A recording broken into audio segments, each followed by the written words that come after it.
the nationally broadcast talk show attracted millions of viewers. Today's episode promised to be especially intriguing. The invited guest had already sparked discussions even before the show aired. Barron Trump. A name associated with wealth, power, and privilege. But who was he really? The host and the audience had already made up their minds, just another heir who had never faced real challenges. They were expecting a spectacular failure. When Barron walked into the studio, he was met with a restrained but cold reception. The applause was polite, but it carried a certain anticipation, not admiration, but rather impatience to see him embarrass himself. The host, a man in his 50s with a sharp tongue and years of experience in television, smiled at his guest with a hint of mockery. "Barron, glad to have you in our studio." His voice sounded friendly, but a subtle irony gleamed in his eyes. "What's it like being the son of the most famous man in the world?" The question was phrased as if Barron had achieved nothing on his own. The camera zoomed in on his face, but he remained unruffled. "Thank you for having me. I believe every person on this planet is more than just their parents," he replied calmly. The host smirked and glanced at the audience, as if saying, "Let's see where this goes." The questions began. Some were about his personal life, others about his career. But they were framed not to uncover the truth, but to put Barron in an uncomfortable position. "Have you ever had a real job? I mean an actual job, with early mornings, strict bosses, and a small paycheck?" The host crossed his arms. Barron tilted his head slightly. He understood exactly what the host was trying to do. "I've worked in fields that interest me. Not for the money, but for the experience. Money isn't always the measure of work, sometimes, what you learn is more important." "Interesting. What about education? You're not exactly a regular student, are you?" "My education continues every day. Universities provide knowledge, but real experience comes from real challenges." Some in the audience chuckled. A few openly smiled, anticipating the moment Barron would finally say something foolish. The questions became sharper. The host tried to provoke him, to make him slip. But Barron remained composed. He sat straight, answering calmly and without haste. "Do you think you're smart enough to participate in serious discussions?" The host leaned slightly forward. "I'm here to talk about topics that interest me." Barron paused. "Or is this show called, Are You Smart Enough?" The audience murmured. The host smiled, but his expression hardened slightly. The tension was rising. The real challenge was still ahead, the conversation about cryptocurrency that would change everything. But for now, the audience was sure of one thing: Barron wouldn't impress them. A sense of superiority lingered in the studio. The audience was already savoring the moment when Barron would make a mistake. The host, too, felt confident, feeding off the crowd's mood. "You say education isn't just about university, but degrees still matter, don't they?" he asked, tilting his head.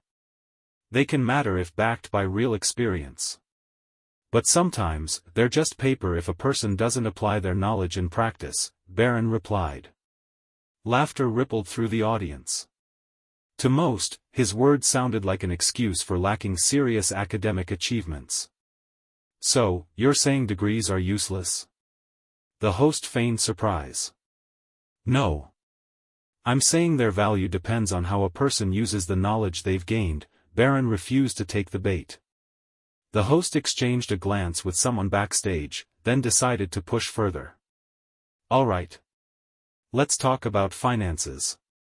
Your father is a billionaire, so you must know a lot about money. Or are your financial skills limited to accessing family resources?" The room erupted with laughter. Someone in the front row muttered, "Now, let's see." Barron remained unfazed. "Money is a tool. Those who know how to use it create value, and those who don't simply spend it. I study how economies function, how markets form. And I know that financial success isn't just about starting capital." "Fair enough. But if you were born into an ordinary family, would you have achieved the same? The host paused for dramatic effect. Barron looked straight at him. I would have taken a different path, but I would have aimed for the same goals. It's not about resources, it's about mindset. The audience went silent. The laughter faded. The host raised his eyebrows slightly, he hadn't expected that answer. The conversation was shifting toward more serious topics. The host realized it was time to change tactics. All right. Since you study finance, let's talk about something that's everywhere right now. What's your take on cryptocurrency? He leaned casually on the table. The audience quieted. They expected Barron to stumble over his words. But instead, he smiled slightly. Great topic. Where should we start? Basic knowledge or technical aspects? His voice was confident. Silence in the studio. For the first time in the entire broadcast, the host hesitated slightly. He realized he had just opened a door that might lead to an unexpected outcome. The studio was completely silent, all eyes fixed on Barron. The host watched him intently, curiosity evident on his face. The audience waited, hoping that this young man, accustomed to luxury, wouldn't be able to handle a serious topic. They expected him to stammer, to get lost in terminology, another confirmation of their belief in his superficiality. But Barron looked calm. His eyes didn't waver, his breathing remained steady. He was ready. Excellent, he said with a slight smile. Cryptocurrency is one of the most discussed aspects of modern economics, and I'm glad we've arrived at this topic. The host, slightly surprised by his composure, tried to smirk. Well then, let's start with the basics. You do know what cryptocurrency is, right? Or would you like me to explain? His tone carried a dismissive confidence. Barron's expression remained unchanged. Cryptocurrency is a digital currency based on blockchain technology. It is decentralized, and its transactions are recorded in a chain of blocks, making it nearly invisible to traditional financial systems, he answered, emphasizing the facts. And yes, I know what cryptocurrency is. The audience fell silent, not expecting such confidence from Barron. The host still tried to catch him off guard with something he might not know. All right, and what can you tell us about blockchain? It's quite a complex topic, and many people don't even understand how it works. You probably won't go into details, will you? The host sneered again. Barron looked at him, his voice steady and calm. I believe that blockchain is the foundation of the entire cryptocurrency system. It is a distributed database where all transactions are recorded in blocks and stored on multiple computers worldwide. It makes cryptocurrency secure because hackers cannot alter transaction history unless they control more than half of the network.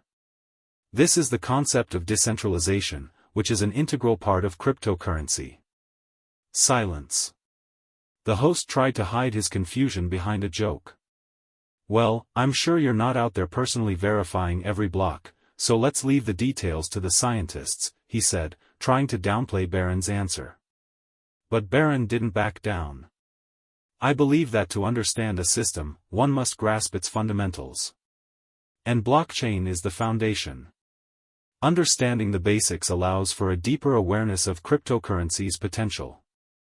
If we look to the future, we see that many traditional financial institutions are beginning to integrate blockchain into their operations. This isn't just fantasy, it's reality. A slight unease began to spread in the audience. Barron wasn't just speaking confidently, he was talking as if he had first-hand experience with these technologies. The viewers who had been laughing before started exchanging glances. The host realized that his attempts to steer the conversation toward light-hearted questions would no longer work. Barron continued. Blockchain has enormous potential for ensuring security not only in cryptocurrency transactions but also in other areas, such as supply chains, medical records, contractual agreements, and many other fields. It is a technology that is changing how we store and transmit information.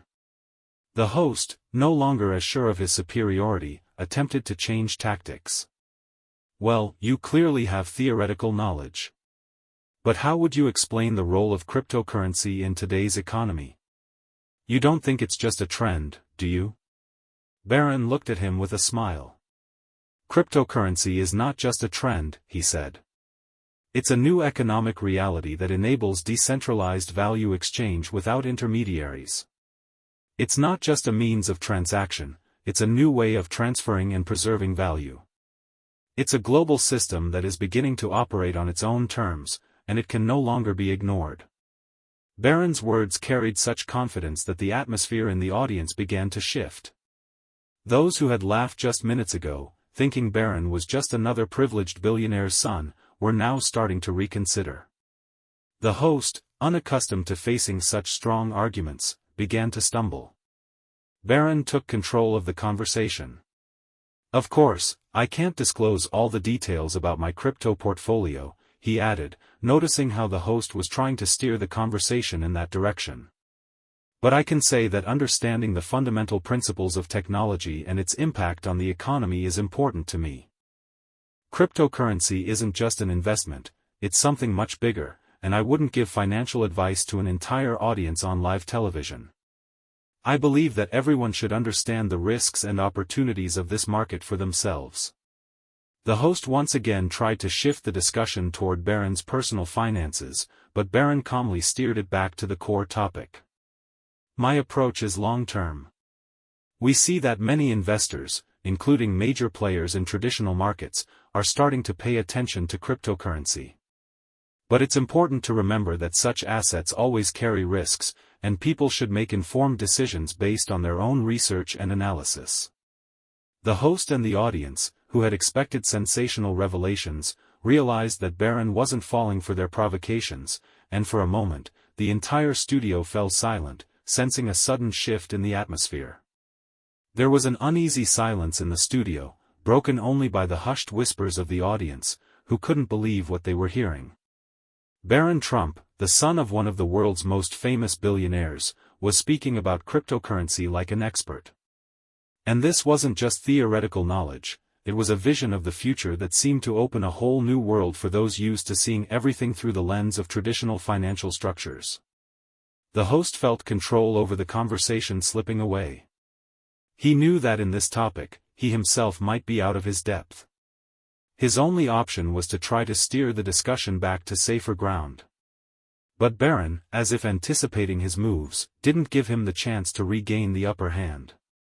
Barron, you talk about cryptocurrency as a global phenomenon, the host attempted to redirect the conversation to a topic where he could regain dominance.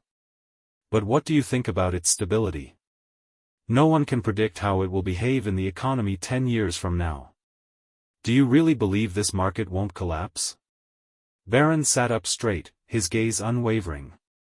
His face remained calm, but his words carried conviction. I believe that cryptocurrency is not just a passing trend. And yes, of course, there will be challenges on the path to its widespread adoption, he began. But any market influenced by new technologies faces uncertainty. Yes, there are fluctuations right now, just like in any other market, but if we look at the long-term perspective, it becomes something far more significant. We see major corporations and financial institutions beginning to adopt blockchain, and governments increasingly considering cryptocurrency as part of their financial future. So, perhaps this market won't be as stable as traditional assets, but its potential is undeniable. The host smirked, still searching for a way to put Barron in an uncomfortable position. So, you're saying you believe in cryptocurrency just because big corporations and governments are starting to use it? What about those who lose money on such investments? What would you say to them? Barron didn't hesitate. Of course, any investment carries risks. And cryptocurrency is no exception, he said. I'm not telling viewers to rush and put all their money into crypto. What I'm saying is that it's important to understand these technologies and be prepared for the changes they will bring. If someone decides to invest in cryptocurrency, they should thoroughly research the market, do so consciously, and, most importantly, diversify their investments. The audience fell silent again, and confused expressions began to appear on the faces of the viewers. This conversation no longer seemed as light and superficial as they had expected. The host once again tried to steer the discussion back to more familiar territory. Well, you're clearly explaining your position. But I still have to ask the question that's on everyone's mind: what percentage of cryptocurrencies do you personally hold assets in? Would you offer any advice to our viewers on this? Barron shook his head slightly, still composed. That's a personal matter for everyone, he responded. I don't give financial advice on television, and fortunately, the viewers didn't come here to hear that kind of advice. My opinion is that cryptocurrencies are not just speculation, they are a real part of the future economy. But if someone chooses to invest, they should do so at their own risk. The host, realizing that his attempt to get Barron to open up about his personal assets had failed, began to show signs of irritation. More and more viewers in the audience began to sense that this conversation was moving beyond the usual topics where they could catch the guest in a minor error. Barron spoke like someone who knew the subject matter, perhaps even more than the host himself. Nevertheless, the host didn't give up. He decided to make one last attempt to provoke an emotional response from Barron. All right, I get it, you don't want to talk about your portfolio. But everyone knows you grew up in immense wealth, and you probably have your methods for preserving capital. I'm curious, how do you feel about traditional asset markets, like stocks or bonds? Do you consider them less promising? Barron looked at the host, and his voice became even more confident. I believe that traditional assets, like stocks and bonds, will continue to have their value. But in my opinion, cryptocurrencies could become a complement to these markets, or possibly even a part of them in the future. They'll work alongside traditional assets, creating a new balance and new opportunities for investors. It's important to look not at current trends, but at the long-term changes that will occur in the economy. These words made the audience pause again. They began to realize that Barron was not just the son of a billionaire, but someone who carefully followed global trends and understood how important changes in the economy and technology were. The host, despite his attempts to regain control, realized that Barron was not only holding his ground in this discussion but was far better prepared than most people in the studio. The audience slowly stopped looking down on Barron. He wasn't just answering, he was owning the conversation. With each new question, the host realized that the discussion was no longer going according to his script. Well, Barron, you're speaking very confidently. But here's a question that interests everyone. What is your cryptocurrency strategy? The host smiled, but there was a hint of excitement in his eyes. Which coins do you hold? Barron tilted his head slightly, as if assessing the host's intentions. I prefer not to discuss personal investments. Any financial advice without context is just a guessing game. Wait a second, the host pretended to be genuinely surprised. But you just talked about the importance of knowledge. So, you must have an opinion. Why not share it with the viewers? It was a sly question. If Barron named specific coins, his words could be interpreted as financial advice. If he refused to answer, he might be accused of evading. My opinion is my opinion. If someone finds it important, they should first study the basics and make their own decision. The responsibility for money always lies with the investor. Barron paused. Or are you suggesting I should take responsibility for other people's capital? The audience murmured in approval. The host momentarily lost his composure but quickly returned his smile. Well, of course not. He spread his hands. But you must have something to say, right? Barron nodded. Of course. For example, I could talk about how decentralization impacts financial markets. Or why traditional banks are so nervous about blockchain. The host squinted. So, you're saying banks will lose in this race? Barron replied calmly. I'm saying that people are beginning to understand, intermediaries aren't always necessary. History always shows one thing, technology changes outdated systems. A hush fell over the room. Many were hearing such ideas for the first time, presented in such a simple and logical way.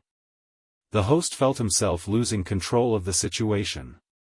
He had hoped to put Barron on the spot, but now he had to find something to latch onto. Alright, let's say that's true.